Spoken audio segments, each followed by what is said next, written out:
In this video I will be ranking every TDS starter tower based on how effective they are in the game with or without other towers. Starting with Soldier, I put it in B tier because it is a good early and mid-game tower but doesn't have any buffs to other towers. Then I have Scout, I put it in C tier because it is a good early game tower and okay mid-game tower but not as good as Soldier in my opinion. The next tower is Paintballer. This tower is a meme because it's so bad but they did buff it a little bit a while ago, so I will put it in C tier. The next tower up is Demoman. This tower you are forced to buy, but if you joined before the tutorial like me you had the choice to buy it. I put it in B tier because it does okay DPS and is a solid early and mid game tower with its splash damage. The next tower is Sniper. I put it in C tier because it is a good alternative for Ranger if you don't have it, but like Ranger, Sniper has a very slow fire rate so it cannot be relied upon to solo kill. The last tower is Hunter. This tower some people have recently been saying was the worst tower in TDS. I think it could be, and I put it in C tier because it is an okay sniping tower, but just like Sniper it doesn't have a good fire rate by any means.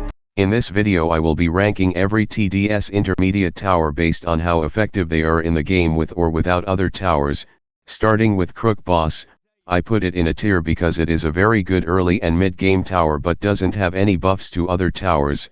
Then I have Medic. I put it in S tier because it can heal every tower in its range from stuns. The next tower is Farm. This tower gives you money, so I put it in S tier. The next tower up is Military Base. I put it in C tier because it does okay damage with its cars and is an okay early and mid-game tower. The next tower is Pyromancer. I put it in B tier because it is a good crowd control tower but can't handle high HP enemies. The next tower is Trapper. I put it in a tier because it is a good crowd control and DPS tower to kill many bosses at max level. The next tower is Freezer. This tower stuns other towers, so I put it in a tier. The next tower is Rocketeer.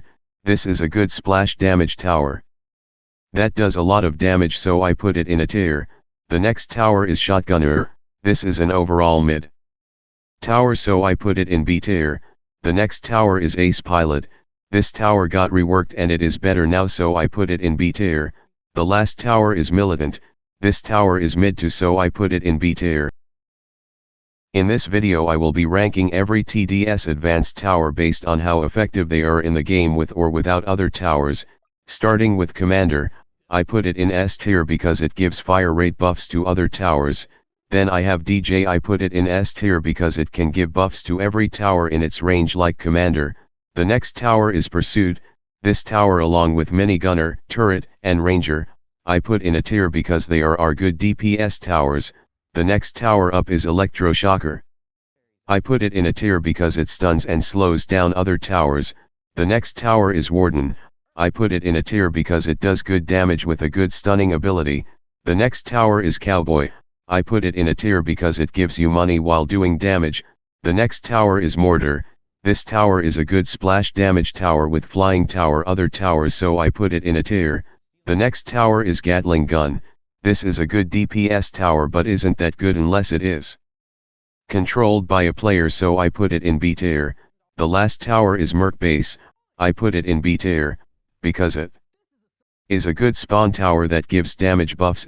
In this video I will be ranking every TDS hardcore tower based on how effective they are in the game with or without other towers.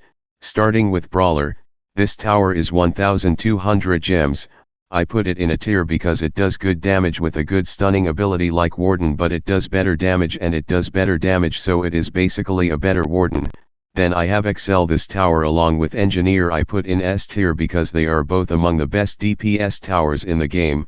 The last tower up is Necromancer. I put it in B tier because it spawns skeletons as an ability, but it is not good until its max level. And that concludes this video. Make sure to like and subscribe. In this video I will be ranking every TDS event tower based on how effective they are in the game with or without other towers.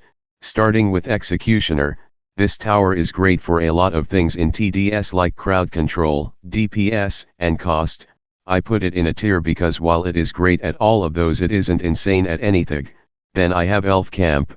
This tower is great for the sheer spamming of the elves, so I put in a tier. The next tower up is Biologist. I put it in B tier because it is basically another necromancer, and then have toxic gunner. This tower is good because it slows down enemies while doing damage, but it has gotten nerfed since its release, so I put it in B tier. The next tower is Swarmer. Just for the fun of it I put it in S tier. The next tower up is Harvester. This tower is good because it makes farms do damage while it is also doing damage, but it isn't great. B tier. The next tower is Snowballer. This tower and Halo Punk are an automatic C tier for obvious reasons. Elementalist and Commando are just mid, like they aren't as good as the top towers in their field, but not as bad as the bad ones. B tier. Then I have Archer, just like Snowballer. C tier. Sledger, Frost Blaster, and Kuromancer are all freezing towers, but I think Kuromancer is the worst of them, so I will have Kuro in B tier and Frost Blaster and Sledger in A tier. Gladiator and Slasher I put in A tier because they are both good speedrun towers. Firework Technician, this tower is a mystery to me, but it does work. B tier. The last tower is Jester. This tower throws bombs with different abilities and does kind of everything. A tier.